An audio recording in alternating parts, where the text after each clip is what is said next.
आज सबैभन्दा पहिले हामीले परिचय गर्छौँ है, अलिकति समय भाउजूले गर्नुपर्ने कुरा।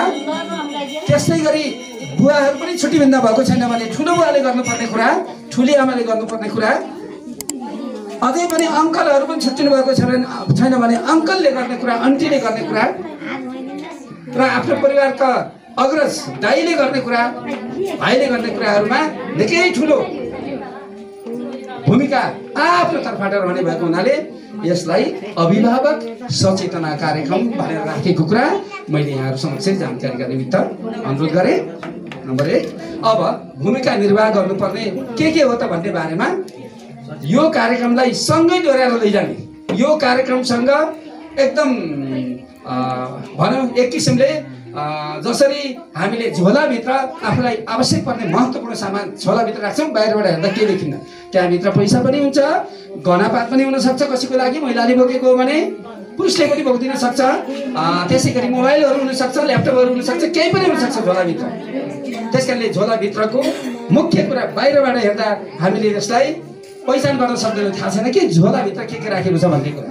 त्यस कारणले हाम्रो झोला पनि आइपुगेको छ, जसो वकिल सर आउनुभएको छ, उहाँले कति सामान झोलाभित्र खाँदेर ल्याउनु भएको छ त्यो कुरा त उहाँले झोलाको फसनल अथवा सिक्री खोलेर मात्रै अझ बृहत तरिकाले यहाँहरूलाई प्रश्न पार्नुहुनेछ। हामीले मात्रै वकिल सरले यो ल्याएको हुनुपर्छ, यो ब्यानरले यो भन्न खोजेको हुनुपर्छ भन्ने अन्दाजको भरमा, अटकलको भरमा हामी अलिकति सचेत मध्येको अभिभावक, सचेत मध्येको हामी कर्मचारी, शिक्षकहरू भएको नाताले यो ब्यानर भए काफी हुन्छ हामीलाई यसले के भन्नु खोजेको भन्ने कुरा। त्यस कारणले अभिभावकहरू नत्र भने जनताको जनचेतना कार्यक्रम भन्थ्यो नि त, किन अभिभावक भने भन्दा पक्कै पनि हामी बालबच्चाहरूलाई, छोराछोरीलाई विद्यालयमा लगेर पठन पाठनका निम्ति विद्यालयलाई सुम्पने जिम्मेवारी दिने र भर्ना गर्ने अभिभावक भनेर माथि महल हुन्छ, त्यो महलमा हस्ताक्षर गरेर आउनुभएको सबै। त्यस कारणले अभिभावक भने अभिभावकको महत्त्व छुट्टै छ, जनचेतनाको महत्त्व छुट्टै छ। जनचेतनाको महत्त्व निकै बृहत अर्थमा त्यो ब्यानरले अर्थ राख्छ। विद्यालय स्तरभित्र अभिभावक सचेतना कार्यक्रम भन्ने बित्तिकै यो शिक्षासँग एकदमै असाध्यै घनिष्ठ सम्बन्ध राखेर अगाडि बढ्ने कुरा हो।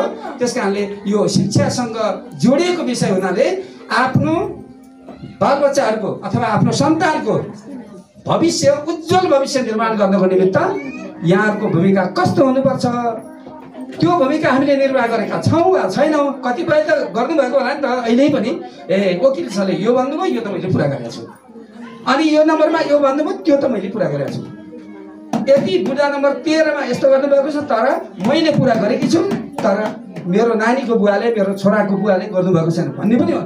उहाँले चलाउँदै जाने क्रममा पछि राम्रोसँग तुलना गर्न सक्नुहुन्छ। बुवाले कति भूमिका निर्वाह गर्नुभएको छ आफ्नो परिवारमा, आमाले कति गर्नुभएको छ।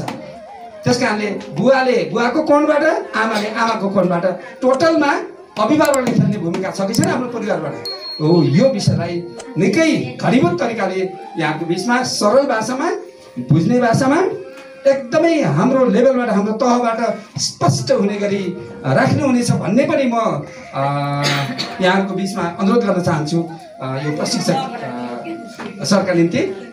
अरू बाँकी सबै भन्दा पर्ने कुराहरूमा यति मात्र भने मैले यहाँहरूलाई अभिभावकहरूको जिम्मेवारी, काम, कर्तव्य, क्षेत्राधिकार र त्यसलाई कार्यान्वयन गर्ने विधि, प्रक्रिया, तरिकाको बारेमा यहाँको बिचमा यो कार्यक्रमले निकै ठुलो मद्दत पुर्याउनेछ भन्ने कुरा राख्दै आजको यो कार्यक्रम अत्यन्त सभ्य, भव्य, शिष्ट, प्रभावकारी र उपलब्धिमूलक हुन जाओस् भन्ने अग्रिम शुभकामना यहाँको बिचमा व्यक्त गर्दै म आफ्नो भनाइ यही अन्त्य गर्दै अनुमति माग्दछु। हवस् त, नमस्कार, धन्यवाद। अभिभावक सचेतना कार्यक्रमका सभाध्यक्षज्यू, यसै गरी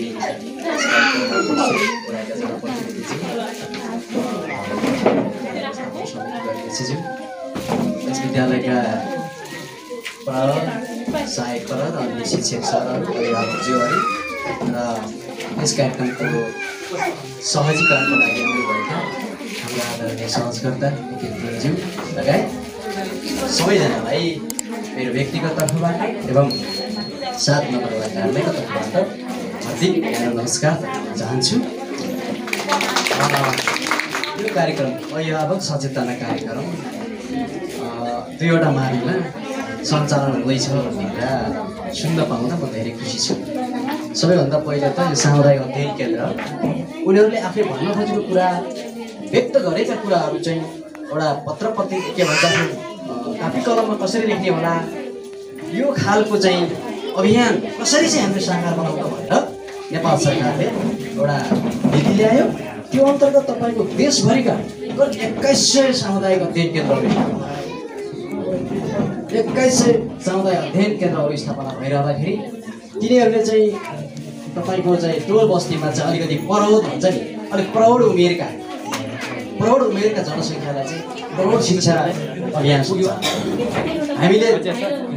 हामीले चाहिँ सुन्ने गऱ्यौँ। सायद कोही सहभागी पनि हुनुभयो होला। प्रौढ शिक्षा अन्तर्गत चाहिँ हामीले चाहिँ नयाँ गोरेटो, नयाँ बाटो, नयाँ पाइलो भन्ने चाहिँ किताब देख्यौँ कि देख्यौँ हामीले। सायद हाम्रा आमा आन्टी काकाहरूले कसैले पढेको हुनसक्छ। विभिन्न टोलमा चाहिँ हामीले प्रौढ शिक्षा सञ्चालन भयो। त्यस पछाडि दोस्रो संस्कार, दोस्रो पाइला भयो।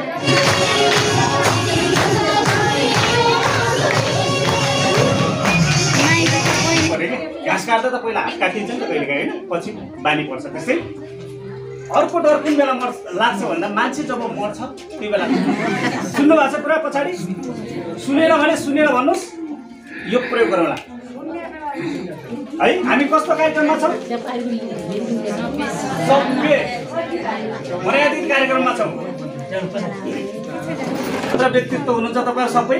किन भनेपछि असल अभिभावक हुनुहुन्छ तपाईँहरू, सफल अभिभावक हुनुहुन्छ। तर नभएर अहिले म तपाईँहरू जस्तै अभिभावकहरूसँग करिब 9-10वटा यस्तो कार्यक्रममा म यो त्रिवेणीकै उसमा जोडिएँ र अर्को विभिन्न आमा समूहमा गएको छु।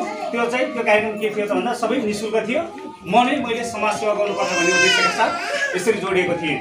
भन्दा यो मावि स्कुलमा आउनु पाउँदा निकै खुसी लागेको छ। र अर्को खुसी के लागेको छ भन्दा यहाँ जस्तै व्यक्तित्वले यहाँ ल्याउनु भयो। अनि अर्को खुसी के लागेको छ, यहाँ मेरो साथीभाइ जस्तै वो कालो चस्मा लगाएर बस्ने हाम्रो अध्यक्षजी हुनुहुन्छ, उहाँहरूसँग सहकार्य गर्न पाएँ। अर्को एउटा खुसी लागेको छ। अनि अर्को खुसी के लागेको छ त, हाम्रो प्रजी हुनुहुन्छ र यहाँको विद्यालय परिवारसँग जोडिन पाउँदा निकै खुसी लाग्छ। अझ धेरै खुसी त झन् तपाईँहरूसँग भेट्न पाएको छ, यो खुसी छ है। हेर्नुहोस् त, मेरो नाम यही हो, देख्नु भएको छ। यही कुराले हामी अगाडि बढिरहेछौँ। आज जति सकिन्छ खुसी भएर जाने हो।